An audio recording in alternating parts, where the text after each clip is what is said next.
बिस्मिल्लाहिर्रहमानिर्रहीम। अस्सलाम वालेकुम। मैं रजीज़ आपकी खिदमत में हाजिर है। उम्मीद करता हूँ कि आप सब खैरियत होंगे। माशाल्लाह से आज जो ना बहुत ही ज़बरदस्त रेसिपी बनाने जा रहा हूँ। मैं मूंगफली और लाल मिर्च की जो ना चटनी बनाने जा रहा हूँ। वैसे भी सर्दी है और मूंगफलियाँ इस्तेमाल करनी चाहिए और ये जो चटनी है बहुत ही ज़बरदस्त बनती है। चलते हैं ये मज़ेदार चटनी कैसे बनती है, इसमें क्या क्या चीज़ें डलती हैं, चले मैं आप लोगों के साथ शेयर करता हूँ। ये मज़ेदार चटनी बनाने के लिए सबसे पहले तो चाहिए हमें लाल मिर्च, जो कि बहुत ही आसानी से अवेल हो जाती है बाजार से। देख सकते हैं इस पे कितनी ज़्यादा डस्ट है, मट्टी है। जो चीज़ें भी हम बाजार से लें तो पहले तो हम उसको अच्छी तरह से धो लेंगे, क्योंकि इस पे बहुत ज्यादा डस्ट वगैरह होती है, जम्स वगैरह होते हैं। चलते हैं इसको पहले धो लेते हैं। हम अच्छी तरह से धो लेंगे। अच्छी तरह से धोने के बाद देख सकते हैं आप, मैंने बिल्कुल ही साफ हो गया है मेरा। अच्छी तरह से धोने के बाद इसके ऊपर जो ये हेड होती है इसको अच्छी तरह से रिमूव कर लेंगे। बहुत ही आसानी से देख सकते हैं रिमूव हो जाते हैं। जितनी भी मिर्चें हैं सबको हम इसी तरह से रिमूव करते आएंगे। इनके देख सकते हैं आप सारी मिर्चें थी जो सबको मैंने अच्छी तरह से रिमूव कर लिया। अब हम इनको रखेंगे साइड पे और यहाँ पे लेंगे मूंगफली। मूंगफली जो है ना बहुत ही फायदेमंद है, सर्दियों में इस्तेमाल किया करें। इनके जो है ना छिलके हैं अच्छी तरह से उतार लेंगे। जितनी भी मूंगफली है रोस्टेड है, इनके जो छिलके आसानी से उतर जाएंगे। चलते हैं मजेदार चटनी बनाना हम करते हैं स्टार्ट। फ्राई पैन में हम घी डालेंगे। फ्लेम मैंने ऑन कर दी है। घी को अच्छी तरह से हम गर्म करेंगे। जैसे ही घी गर्म होगा तो हम इसमें डाल देंगे सबसे पहले लहसुन। लहसुन के जो है मैंने 10 से 15 जवे लिए हैं। लहसुन को अच्छी तरह से हमने घी में डाल देना है, क्योंकि हमने लहसुन को सिर्फ और सिर्फ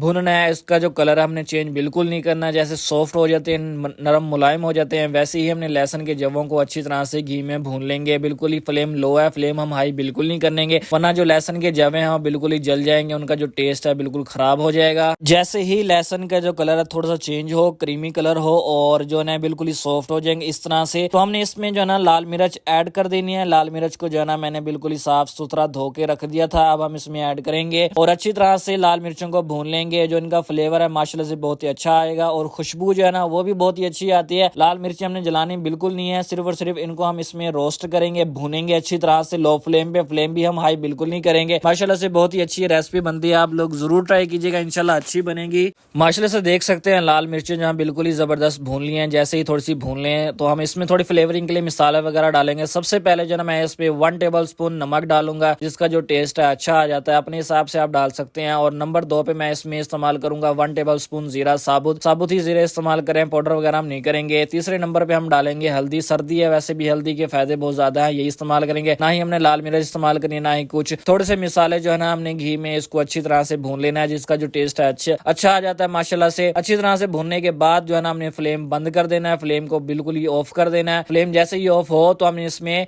मूंगफली डाल देनी है। मूंगफली इसलिए हमने अब फ्लेम ऑन ऑफ करके डाला है क्योंकि मूंगफली को हमने पहले भी रोस्ट किया हुआ अच्छी तरह से। अगर हम दोबारा ही इसको फ्लेम पे रोस्ट करेंगे जो इसका टेस्ट है बिल्कुल ही खराब हो जाएगा। अब जितना भी मसाला माशाल्लाह से रेडी हो चुका है, इसको अच्छी तरह से हम ठंडा कर लेंगे। ठंडा करने के बाद इसको हम पीसेंगे। अब जो ना जितना भी मसाला मैंने रेडी किया है इसको हम पीस लेंगे। पीसने के लिए मैंने देख सकते हैं आप, मैंने कुंडी लिया है। कुंडी को अच्छी तरह से मैंने धो लिया था। अब जितना भी मसाला था मैं इसमें ऐड करूंगा। ऐसे जो ना फ्राई पैन को हमने साफ करना है, कोई भी चीज जाया नहीं होनी चाहिए, वरना बहुत ज्यादा गुनाह मिलता है। आप चाहें तो इसको ग्राइंडर में भी पीस सकते हैं, अगर ग्राइंडर नहीं है तो इस तरह से कुंडी में भी अच्छी तरह से पीस सकते हैं। कुंडी में जब पीसेंगे तो ये बहुत ही अच्छा इसका लिक्विड बनता है। चटनी जो है ना बहुत ही अच्छी बनती है। इसी तरह से हम जितनी भी मसाला था इसको अच्छी तरह से इसमें हम पीस लेंगे। बहुत ही आसानी से पीसा जाता है। फिर माशाल्लाह से देखें कितने जबरदस्त जो ना चटनी हमारी रेडी हो गई है। उम्मीद करता हूँ कि मेरी आज की रेसिपी आप लोगों को बहुत ज्यादा पसंद आई होगी। अगर पसंद आई है तो मेरे चैनल को लाइक शेयर और सब्सक्राइब लाजमी कीजिएगा।